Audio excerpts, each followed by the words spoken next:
Good evening and welcome to the India Story. With me, Vikram Chandra. On this program, we discuss the developments in the world's largest democracy for a global audience. Today, I'm going to be talking to you at some length about what we are seeing around us, the impact of climate change. And yes, I know you're going to be telling me, we're tired of hearing you talking about it for 10 years, 15 years, 20 years. All of you have been going on talking about death and destruction and damage and the catastrophe that is approaching because of climate change. And I'm afraid it is time for us to go on talking about it because we are seeing the impact. We are seeing what is happening all around us in country after country in the world. Record temperatures, heat waves, floods, excess rainfall. And India is no stranger to that. We have been seeing a lot of unseasonal events in the sense rain happens, but rain bombs of the sort of which we have seen in Gujarat, the sort we are seeing in other states. That's unusual, that much rain falling in such a short period of time, and the flooding that's causing, it is something for us to think about. But on this program, we're not just going to be talking about doomsday and how terrible things are. Actually, on this program, we are also going to be talking about some of the solutions. Because let's face it, here in India, we've also been talking a long time about the other problem, water scarcity and groundwater depletion and what can we possibly do about it. So let's try on this show to put some of the dots together. If you do have excess rainfall and you have flooding and you have excess water in some parts of the country and at some times of the year, and you're having drought and water scarcity at other times of the year, surely we can put that together. Surely we can, as the thing says, catch the rain, try and find ways of harvesting the water, put it together, and try and make what is adversity into an opportunity. And we're going to be discussing that with two of the people who've been driving this entire initiative for the last few years. We're going to be joined on the program by Archana Verma, the Mission Director, National Water Mission in the Ministry of Jal Shakti, the person who's actually driving a lot of this right now, and the person who was driving it till a little while back, who's now the Secretary General of the NHRC, somebody who also believes that water and sanitation and clean air is a human right. Bharat Lal is going to be joining us. He's the Secretary General of the NHRC, also was at the Ministry of Jal Shakti till not that long ago. So we're going to try and find some solutions to all of this on the program. Also on the show, we're going to be discussing some of what's been happening with currency. India has just signed a bilateral currency agreement with the UAE. What is this deal all about? But more importantly, is India starting to take steps towards making the rupee a currency that trade can actually happen in? Is that a signal for the future, what the future of the rupee could actually be? And then, after all that serious stuff, we are going to be turning our attention to, yes, what you have been focusing on, Barbie and Oppenheimer, and those two movies and what they mean, of course, for the cinema industry. We have a special interview lined up for you. Ajay Bijli, the MD of PVR Cinemas in India, is going to be joining us to talk about how Barbenheimer mania may actually have been a real blessing and a possible turning point for the cinema industry in India. But before we go into that any further, let me just quickly take you through some of the big top stories that we've actually been tracking during this week. And since the beginning of the monsoon session, so let's turn to Parliament and some politics to start off. Indian Parliament's obviously been seeing some stormy sessions, protests, and very little actual transactions of business. For the last 7 days, opposition parties have been demanding that the Prime Minister make a statement in Parliament on the situation in Manipur. After several days of protests and washouts, Congress, supported by members of the opposition India Alliance and the BRS, have moved for a no-confidence motion. The Lok Sabha Speaker has admitted the no-confidence motion. This is going to require the Prime Minister to be speaking on that and other issues. Now, while the no-confidence motion is bound to fail, I mean, the numbers are pretty clear. I don't think even the opposition expects that they're actually going to be winning. I guess the key question to be asked is who's going to be winning the battle of perceptions. The opposition's hoping it's going to be cornering the government on the Manipur issue. The Prime Minister and the BJP and the other believe that by getting a chance to speak, the Prime Minister will repeat what happened in a sense in 2018, where he made it an occasion to really go after the opposition and get a chance to speak at great length about some of the issues. So what's going to actually happen? Well, we'll be taking a close look at it, and we will keep on reporting on that. Moving on, the Manipur issue, which of course lies at the heart of some of what's been happening in Parliament, it continues to simmer. It's been simmering since May 3rd, frankly, but of course it came into focus just before the Parliament session began with those videos of women being paraded by a mob allegedly in May this year. Now, given that political debates are heating up with the impending state elections also coming up in Rajasthan, Madhya Pradesh, Chhattisgarh, Mizoram and Telangana, the big question that many people are asking is that the question of women's security must take center stage. Yes, the NDA and the opposition are trading barbs on this issue at every opportunity presented, but at the same time, we've got to make sure that it doesn't just become something to talk about at a political level. This is something that is important for India, for the women of the country, for the people of the country, and therefore, that is something that is going to continue to be tracked. Yes, it's going to be talked about in Parliament, but what's going to happen on the ground? We're also going to keep on tracking the cases and the record of protecting women all across the country. And before we move into our top focus, the Prime Minister inaugurated the revamped Pragati Maidan complex in Delhi this week. And one of the things that he said did get a lot of people thinking. He assured the audience that India will be the third largest economy in the world. And he said it's going to happen in his third term. Now, a lot of analysts then sat down and looked at that. And actually, the numbers do seem to stack up. Now, of course, it's not yet certain that it is going to be Prime Minister Modi with a third term after 2024. But if you look at the numbers, it seems fairly likely, as per the International Monetary Fund, that whoever's in government, India is going to overtake Japan and Germany by 2027 or 2028 to become the third largest economy in the world. And that is something for everyone to take some pride in. The Indian Express, for example, had some of this data. It said the Indian economy has grown 83% between 2014 to 2023, and that led to a jump from the 10th to the 5th rank recently. Now, looking forward, as long as India is growing much better than Japan and Germany, which are the countries at numbers 4 and 5, it means that as long as India is relatively doing better than them, it means it will catch up with them. The gap is not that much. It's not like the gap between the USA, China, and the rest of the pack. The gap between India and Germany and Japan is not that much. So as long as India continues to grow at 6% or thereabouts, and they keep their present growth trends running, India should overtake both Japan and Germany by 2027 or 2028.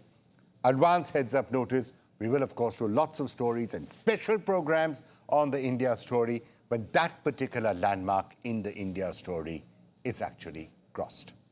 And now let's talk about climate change. And yes, I am going to be talking at some length about death and devastation and havoc and crisis, but do bear with me and do keep listening to us, because I'm also going to be talking to you about opportunity. We're going to have two of the top experts in the field joining us in just a couple of minutes to tell us how adversity can be also transformed into a massive, massive opportunity. But now let's just take a look at how the weather has been for the past few weeks and the past few months. Yes, I know we've been talking about climate change, but look what's happening right now. First, there is an extreme heat wave in an area, even causing deaths.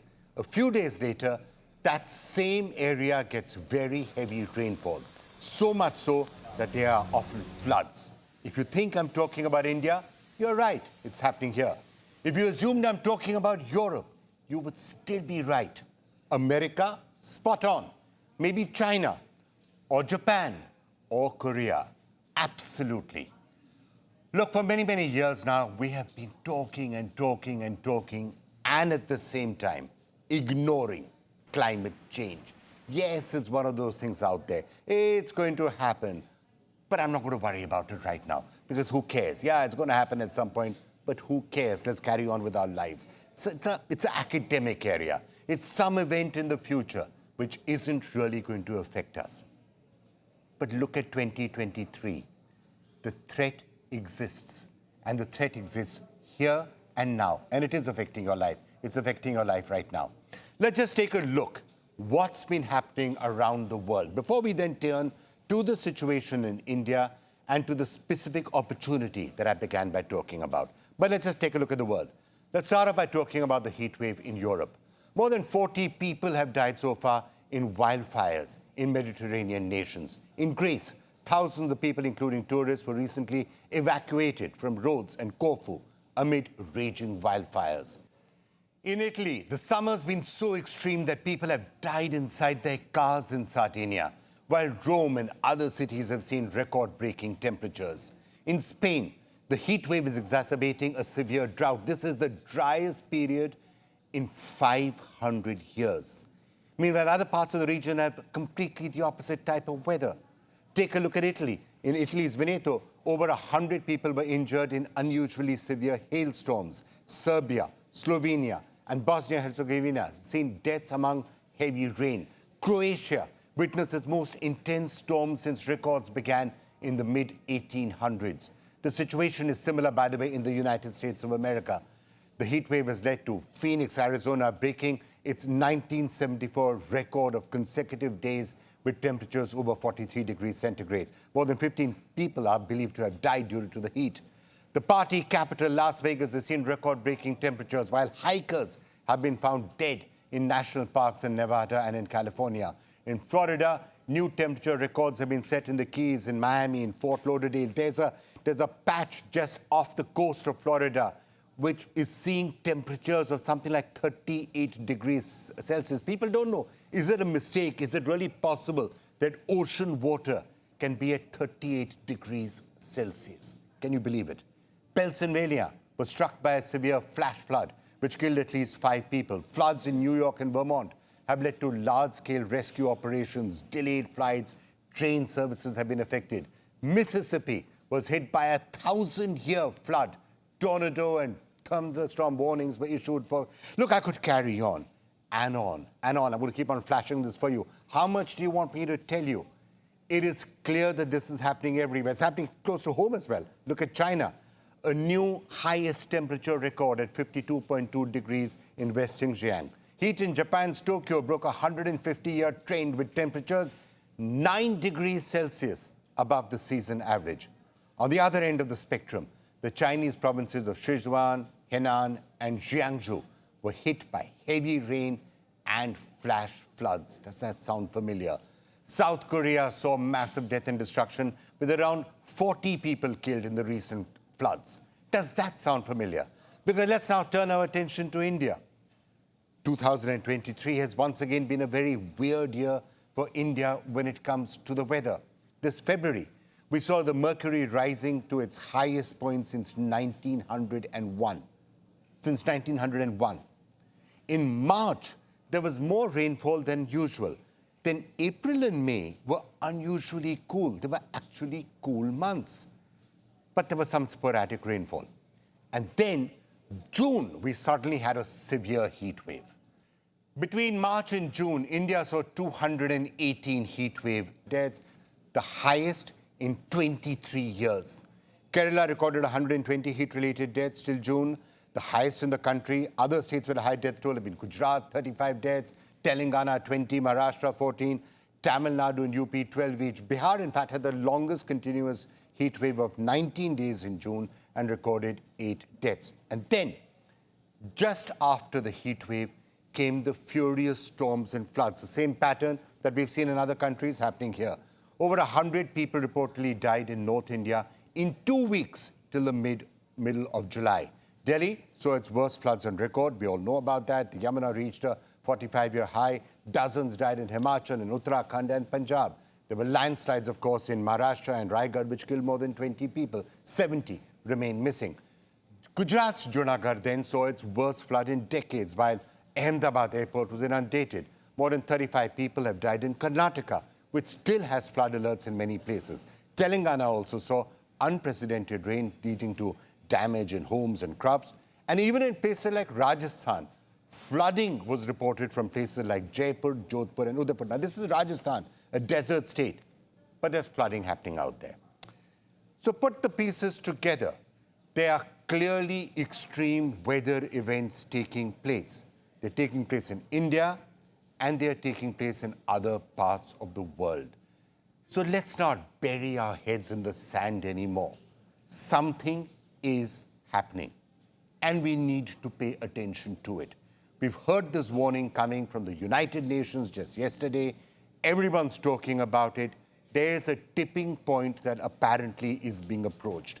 We're talking about the Gulf Stream being switched off. All sorts of things are possible. And if that happens, the extreme weather events that we are seeing will not only continue, they could get much, much worse. All right, you've heard me. You've heard me, as you've heard me, no doubt, talking about similar things for, 10 years and 15 years. And yes, you're going to answer me by saying, yeah, we know about it, climate change, something has to be done. But what can we do about it? So, okay, let's start now looking for some possible solutions. Let's start looking for things that can actually be done on a day-by-day basis, not just at a global level, but things that countries, for example, can do. And today I'm going to come up with one very simple idea, and it says it here, catch the rain. Now, this is something that the government of India has been talking about. Campaigns have been run. But it's time for us to start questioning why solutions like this can't be found at somewhere in the adversity that we are seeing. Can there still be a positive? Because let's face it, when you're dealing with death and destruction and havoc, it's good to try and find some positives because at least it gives us something practical to do and practical to think about. So, why is this important? In the middle of all of this flooding, in the middle of all of this destruction, it may be difficult to believe that there are still areas in India which have had deficient rainfall. Let's remember, between June 1 and June 2023, Northwest India saw 40% more rainfall. Between July 1 and July 10, some parts of all Indian states had excess rain. But by the end of this period, there were still a large parts of the country, 20 states, were still below normal. Till July the 23rd, East UP, for example, had a deficit with 29% below normal rainfall. East and Northeast India recorded a 23% rain deficit since July the 23rd. So, the point I'm coming to is, and this happens year after year after year, there's flooding in one part of the country, but other parts of the country are desperate for water. And the irony is that this repeats itself year after year because the flooding and the excess rainfall only happens during monsoon months, June, July, and August. And at the rest of the time, India faces water scarcity. It's not surprising. India has 18% of the world's population, but only 4% of its water resources. Between 1947 and 2021, there's been a 75% fall in per-person water availability. 75% fall. There's been encroachment on 19,000 of the 9.45 lakh water bodies that we have. Meanwhile, 14% of the country's groundwater assessment units are overexploited. 4% of them are in a critical situation. So what's the point that I'm trying to make? And I hope by the end of all of this, I've given you enough data to substantiate this. There is a water crisis on one hand, with too much water, with flooding, with excess rainfalls in some places and at some times of the year. But at other times of the year in other places, there is a gaping, grave shortfall. The solution is obvious. Start catching the rain. Start rainwater harvesting. Start figuring out ways that you can actually divert water from the excess to areas which have scarcity. Start finding ways that you can store water in times of excess and use it in times of scarcity. Now, how can it be done? And I'm going to come to the experts who are going to tell us in more detail as to what's actually being done already. But how can it be done? Common sense says, first way it can be done, canals and drains to divert excess water from rivers in spate. This will, number one, reduce the threat and the severity of floods, and will also then make sure that that water is being diverted to places that need it. Number two, have a widespread installation of rainwater harvesting systems, especially in urban areas. This can recharge the groundwater for times of need, while also preventing land subsidence and flooding. The third, The revival and the expansion of traditional storage spaces like temple tanks and step wells or baulis. This infrastructure already exists in many states, from Delhi to Maharashtra to all parts of the country. We must do it. We must also clear urban lakes and ponds and stormwater drains of encroachments. We must desilt them so that the water which can't be caught has space to flow, reducing the flood risk. And finally, we must dig new reservoirs in places which get excess rainfall and connect them with areas with less rainfall. This can help in reducing water disputes, especially between states in dire times. Look, with climate change worsening, extreme rainfall events are likely to get more frequent. There's a scientific reason for this. Heavier rainfall is likely in a warming atmosphere. A warmer atmosphere can hold more moisture, and this leads to the formation of more droplets, so there's intense rain in a shorter space of time over a smaller area. So this will continue. Let's now figure out how to utilize it much better. Hey, India receives 3,800 billion cubic meters of water as rain and snow every single year. After evaporation, we're still left with, 2,000 billion cubic meters as natural runoff. Let's try and find a way of just using it. Don't let that water just go down the drain, literally. And to tell us how we can actually utilize all of this water better, we're being joined by the Mission Director of the National Water Mission, Archana Verma. Thank you so much for being with us, ma'am, and thank you so much for talking to us. You know, this entire dichotomy that we see, floods in one part, drought and scarcity in the other part, if only we could utilize that water better, wouldn't it be wonderful? And I know you're working on it, so how do you think we can do it better? So thank you so much for giving me this opportunity. And yes, the Delhi rains this time and the urban flooding and the havoc that it has created has again brought forth the importance of catching the rain. So the idea is very simple. It is to nudge the states and through community-led participation to go in for water harvesting measures. And as you said, that, urban floods, even rural floods are a problem. And it is only the harvesting of the rainfall which can help India achieve water security by 2050. So before I get into what all can be done, I will give a little statistics to alarm you that though we have around 4,000 billion cubic meter of precipitation, the only utilizable source of water from wherever source, whether it's surface or ground, is only 1126 billion cubic meter. So you see that India has 1126 billion cubic meter, and it is said that if we don't, address both the supply and the demand side, we will be falling short because our demand by 2050 will be 1180 billion cubic meter. Ma'am, we've done so many programs where we are talking about what to do with water, and it's always been about conserve water, switch off your taps, don't waste water, don't bathe for a few months if you can possibly avoid, that sort of a thing. But conservation is fine up to a point. But when you're seeing flood water everywhere, when you're seeing Mumbai underwater, you're seeing Telangana underwater, Delhi floodplains being underwater, when you're seeing water gathered everywhere and that water literally flowing down the drain and getting wasted, you've got to ask yourself the question, surely there has to be a better way in which you can actually utilize the flood water, utilize the excess water, so you don't have to tell people don't drink, don't consume, conserve, just harvest the water more effectively. Yes, very true. While the steps that you suggested, they are also very important. But in terms of volume, harvesting on rainwater, is very, very crucial that we harvest. We can only harvest the monsoon if our planning is proper. Yeah. So it all depends on proper pre-planning of the states or the municipalities or the local bodies, panchayats, the district administration.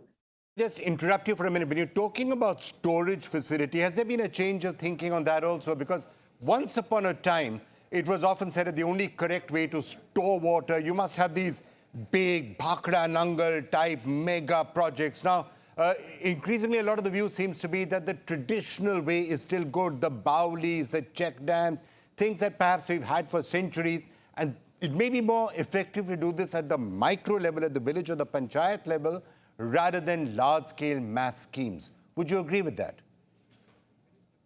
See, I would not say that the dams have not served any purpose. In fact, a lot of progress of India is attributed to the dams. But yes, of late, we are slowly moving away from mega dams to these water harvesting structures, which is the focus of Catch the Rain. Like there are two things which can be done in urban areas, which is being done in India to prevent urban flooding. As I said, first is you plan. And second, for urban areas, it has to be rooftop rainwater harvesting. And second is artificial recharge of our dug wells and bore wells. That is the only solution for urban flooding.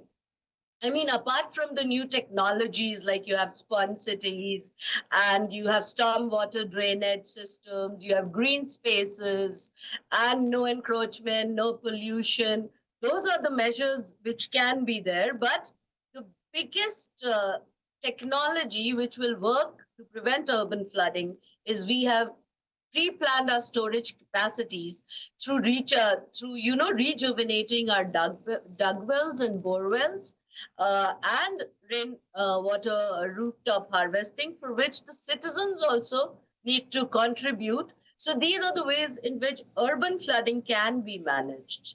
Thank you, Archana ji. And from our side, we'll try and do whatever we can to also change mindsets, which at the end of the day is what this program is all about. Thank you so much. Such a pleasure talking to you. Such a pleasure talking to you. Thank you so much.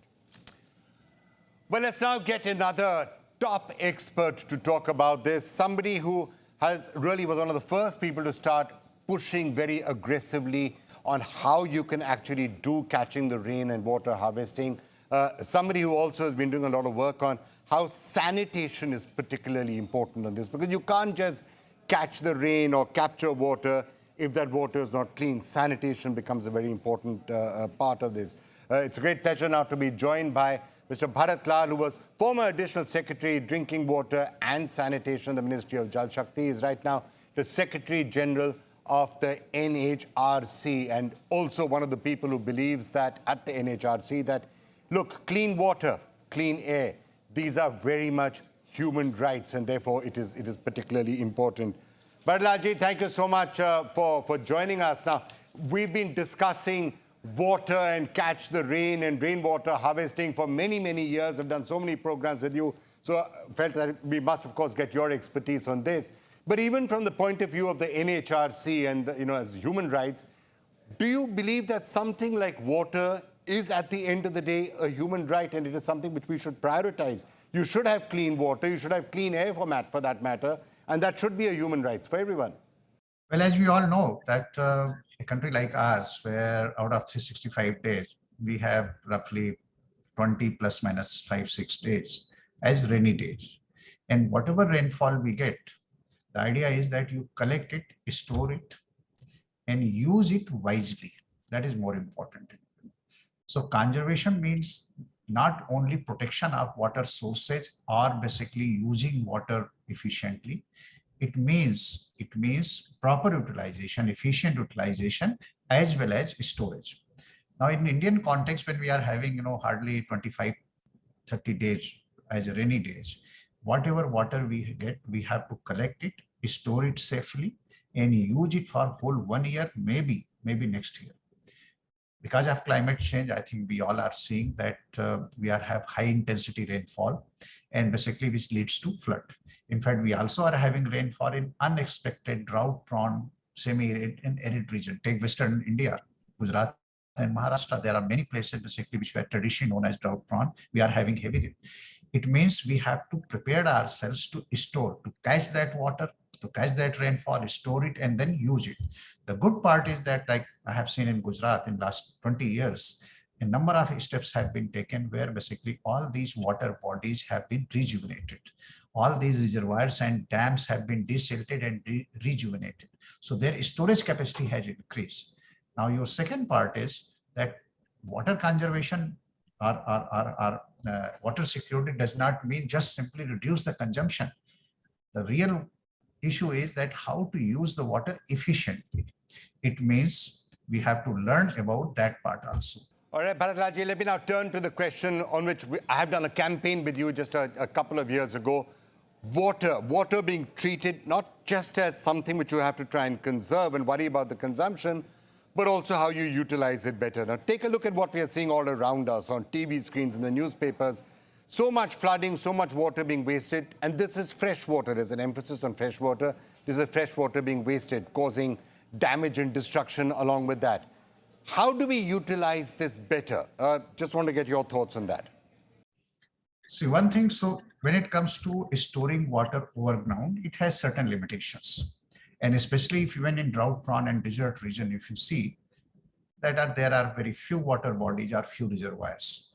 But second important part is that if we basically rejuvenate them, we de-silt them, we strengthen them, I think you can store more water. That is one part. But second, untapped territory is basically recharging of aquifers. So if you have excess water and you have recharge structure, it means you can store this water underground in aquifer. The only precondition is that we have to keep our surface clean, means it should be open defecation free so that human fecal matter or contamination doesn't go basically in underground aquifers. So whole country has to work about basically on storing water underground.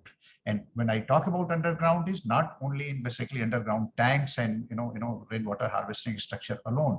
It is more important to store this water in unlimited aquifers. And lastly, I think we have to start respecting water. We have to construct, when we are taking real estate development or any kind of infrastructure development, we must see where is the drainage line, where water in what direction it is going, and best way forward is that store over the ground and recharge aquifer. Look, let's face it, Bharatlalji, climate change is here to stay, it seems. Rain bombs like we've seen in Gujarat, flash floods, flooding events, these are likely to continue. So we've got to find a way of mitigating it. We must find mechanisms that we can use when it is raining so heavily during the monsoon, that we mitigate the bad impact of that and yet utilize the water for times of scarcity. Absolutely. The only precondition is that we have to, I repeat again and again, that we have to improve our sanitation.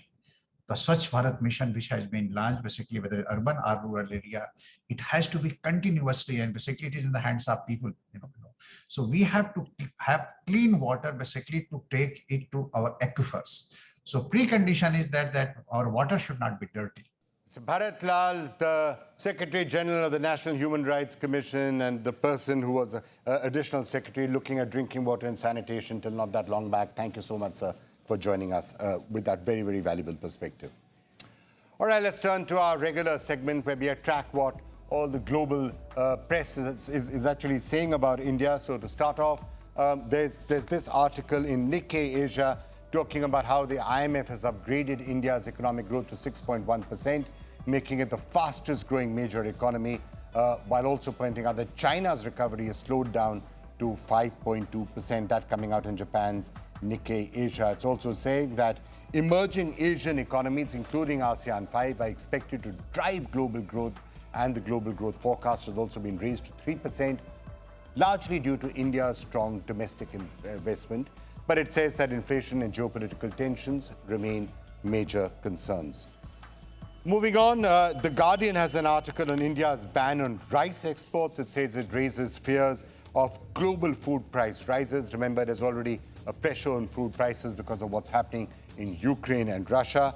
And The Guardian saying that India banning the exports of non-basmati white rice to combat local inflation and domestic inflation is something which could have an impact on prices across the world. And moving on, Al Jazeera had an article about Christopher Nolan's movie Oppenheimer, and the Al Jazeera noted how it has sparked online outrage in India for featuring a sex scene involving the Hindu holy scripture, the Bhagavad Gita. The biographical drama, of course, has done really well in the Indian box office. And we're going to be talking about that a little later in the program. But that controversial scene has led to calls for a boycott and angry remarks from the government as well. Let's turn our attention now to some steps that are increasingly being taken to internationalize the rupee. For example, India and the UAE have signed a pact where the rupee can be used for the settlement of bilateral trade, and other such agreements are being signed elsewhere. Now, it's early days yet to actually assess the full impact of these moves, but what is clear is India's intention, whether it is the currency agreement with the UAE or partnering with a slew of countries, the latest being France, to extend the linkage with our digital platform, payments platform UPI. The aim is clear: to try and find ways to internationalize the Indian rupee. In fact, the Reserve Bank of India has released a report outlining the path for this. However, there are questions like what happens to the volatility of the rupee with potentially multiple such bilateral arrangements actually being put into place. Also, some would say that if India's eventual aim should be capital account convertibility, are such agreements the right way forward? But the other big angle here that we must keep in mind is that the supremacy of the US dollar is being questioned more and more. There have been multiple attempts to try and challenge the supremacy of the dollar, particularly by China, of course, which has long been trying to position the yuan or the renminbi as an international currency. Many European countries have also given up their own currencies to adopt the euro and try and make that into some sort of a global currency. But that was promising as an initiative initially, but things did change after the European crisis. Now we are seeing what seems to be a growing trend of emerging economies trying to reduce their reliance on the US dollar. But the larger question is, how plausible is a scenario where the US dollar is not the world's default currency? And for India, the question is, can the rupee ever actually become something that will become a major currency being used and traded around the world? And for more on that, it's great now to be joined by Dr. Ajay Sahai, DG and CEO of the Federation of Indian Export Organization, and also Dr. Subhadra Rao, who's the founder of Contico Research. Thank you both so much for joining us. Now, interesting arrangements, Dr. Sahai, that have been put into place between India and the UAE, for example. How do you see this panning out? Yeah, absolutely. India is more integrating into the global trade, and they are also looking into joining the global value chain. From that perspective, we are looking into the free trade agreement, both with a view to give out push to the trade, and also whatever little investment we are getting it, we want that we should propel those investment, giving them the better market access to the free trade agreement. At the same time, we are also looking into that lot of countries in the world, they are moving away from dollar and any other foreign currencies. They are short of foreign exchange also. That provide us an opportunity to look into trading with them in the local currency and also trading in the Indian rupees. So with these objective in view, the Reserve Bank of India has provided the facility of trading in Indian rupees, and of late we have seen with Singapore and with now UAE, we are looking into a swap kind of local trading arrangement as well. Dr. Rao, this entire question of being able to trade in Indian rupees, that's not that we haven't done this in the past, but is it something that can become a mainstay for Indian trade going forward? Because I guess there's also that question of how much requirement that country has for Indian rupees. What is the actual balance of trade and how much requirement they have for Indian rupees before they're willing to shift everything to trading in the rupee? No, I think very well put, Vikram, because this is a time where globally, India is being perceived as the most attractive destination, be it for portfolio investment and more importantly for the foreign direct investment.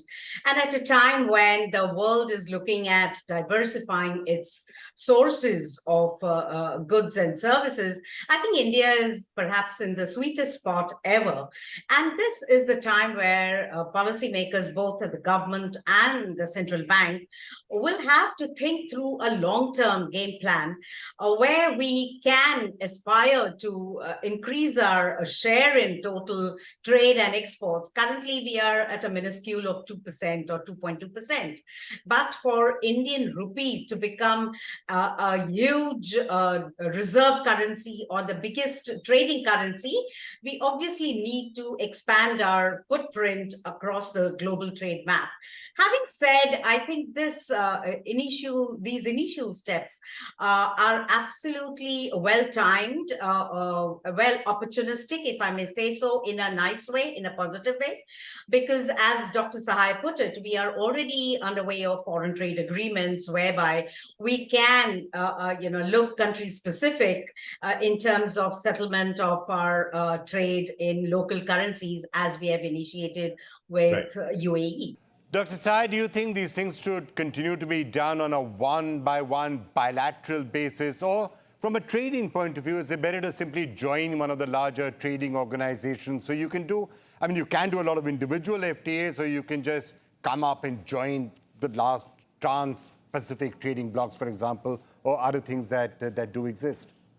No, in fact, I think it's, of course, very well said that we should look for a kind of a regional agreement rather than a country-specific agreement. But then the negotiation becomes quite difficult. We know that we are struggling to form up one with the EU for last many years, because when you are dealing with 28 economies, the political setup keeps on changing a lot. So dealing with one country becomes little easier. So my personal take is that we should pick up one or two important country into a regional bloc, form up with the trade agreement with them, and then try to replicate on the group. So far as the currencies are concerned, I think when we are looking into the countries who have already expressed their desire and where the banks have tie-up, these are across the geographies. We have already tie-up with around 19 countries, 64 banks are in the pipeline.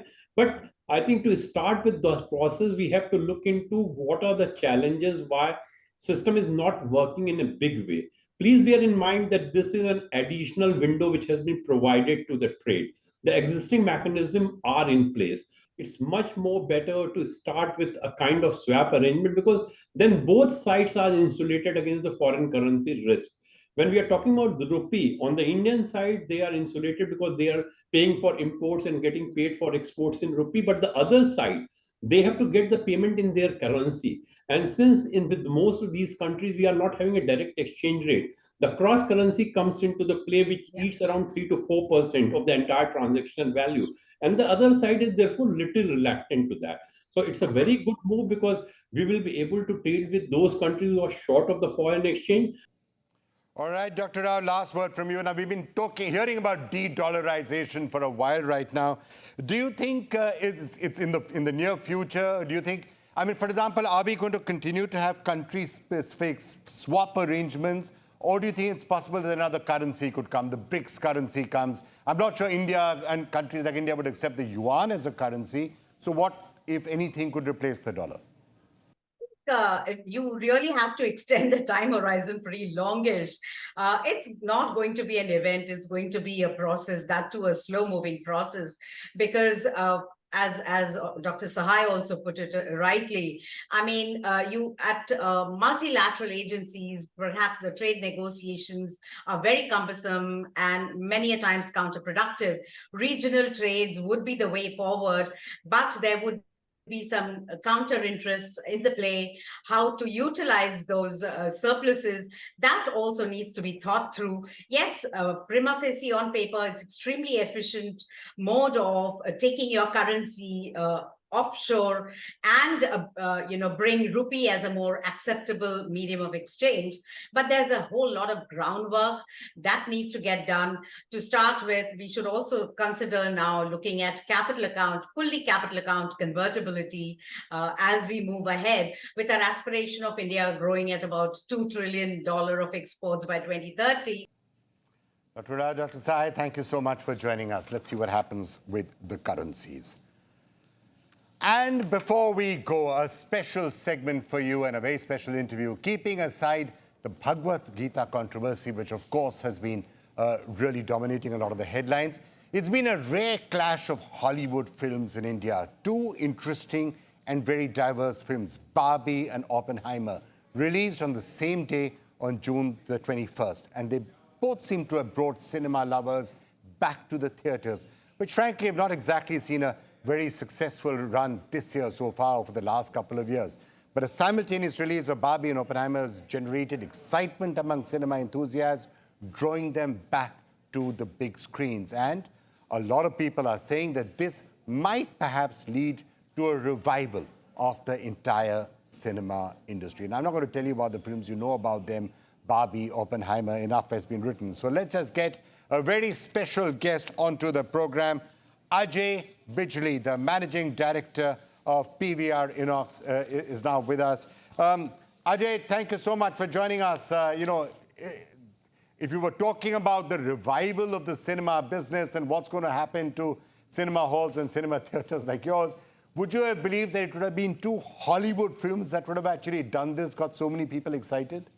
Nobody was expecting that a movie which is 3 hours, 18 minutes long, a movie which is not a franchise movie. Like typically you have Fast and the Furious 9, 10, you have Mission Impossible 7, you have Marvel, DC, all these franchise movies have brought people back into the cinemas in India and abroad, post-COVID and even pre-COVID. But suddenly two brand new movies. Oppenheimer is a brand new story, old story, but a very different genre altogether. And Barbie is the first of its kind. They brought people back, so it's very heartening to see people coming back and talking about films on the big screen rather than OTT TV shows.